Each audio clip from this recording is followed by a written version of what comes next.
we all have a responsibility to protect ourselves and our information online, but we should also demand that of the companies that we have to hand our information over to. That's the message this World Consumer Rights Day.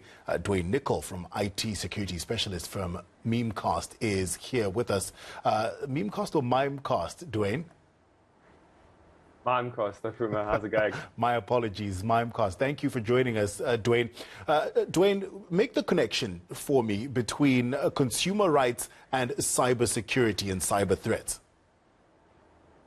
Well, how fitting that this year the World Consumer Rights Day theme is a safer, or more digital online experience, right? And the consumer is part and parcel of that experience. So, looking at the whole kind of picture at a broader category, the consumer is pretty much what makes a digital world available, right? So, by processing transactions online, by, just being online and sharing information, social engineering, social media, etc., the consumer plays a huge role in the success of online transactions and online portals. Now, which threats in particular are the greatest? Whew, that's a tough question. So there's numerous ones that we face on a daily basis, right? Especially around topical news events. So today, again, moving to the theme that is a safer digital experience for consumers, a lot of the customers and the consumers that we've researched across will speak to things like social engineering. Mimecast just recently launched or released our 2022 State of Email Security Report. And, the facts and the data suggest that it's just a minefield out there, right? Since the pandemic started, mass digitalization of organizations, what we're seeing is that criminals are becoming a lot smarter in circumventing traditional gateways. So yes, email is still a primary attack vector. Click on this link, open this attachment.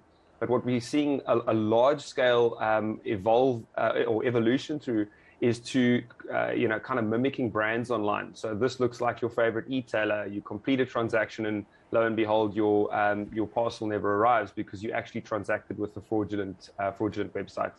And speaking on that, it's quite worrying. I saw in some of the information that you shared that there's just 2 of 5 South African companies that are prepared to deal with website spoofs or clones of their websites or brands.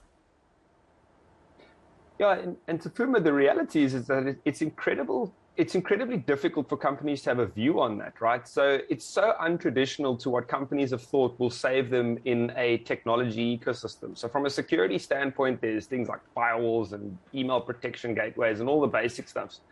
But as soon as criminals start targeting things that is outside of that realm of traditional security, that becomes really tough. Now you add the pandemic, where the last 2 years have put all security kind of operations people into a very weird scenario that they've never had to prepare for before. And, the last 2 years have just shown in our brand protection survey that we did a couple months ago that we released, that those are now on the rise. And it's incredibly tough for companies, especially larger companies with big online presences, to protect their consumer from, transacting or engaging with a fraudulent website or a fraudulent syndicate that is just pretending to be as them.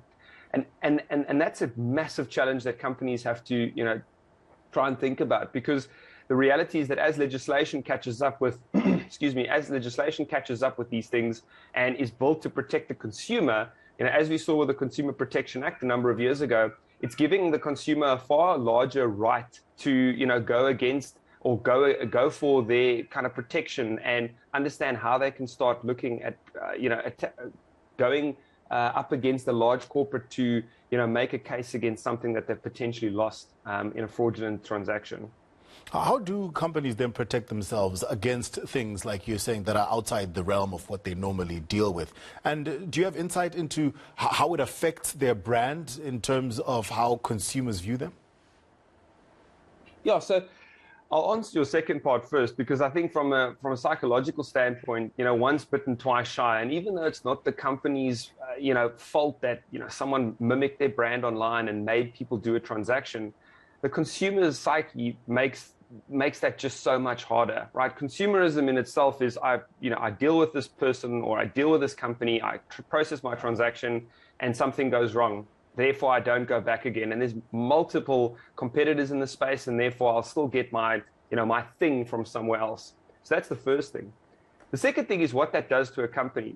A big ransomware attack, for example, those are things that are out of control of a lot of companies, and they've got to say that within 72 hours we've been attacked, and this is what's happened.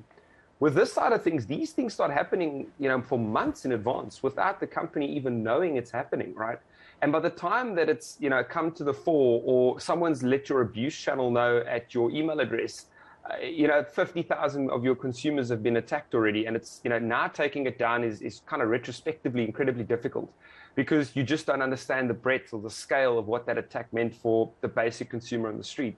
Now, trying to lure that consumer back and have confidence in your brand, it's much harder than people understanding that ransomware is a part of life, phishing is a part of life, and they'll get over that. But when I'm processing my TV online, my purchase of my new TV, or a multi-thousand rand transaction, the chances that a consumer will take that risk in the second instance will be very, very hard to kind of rebuild that confidence again. And that's the reality for a lot of big customers out there.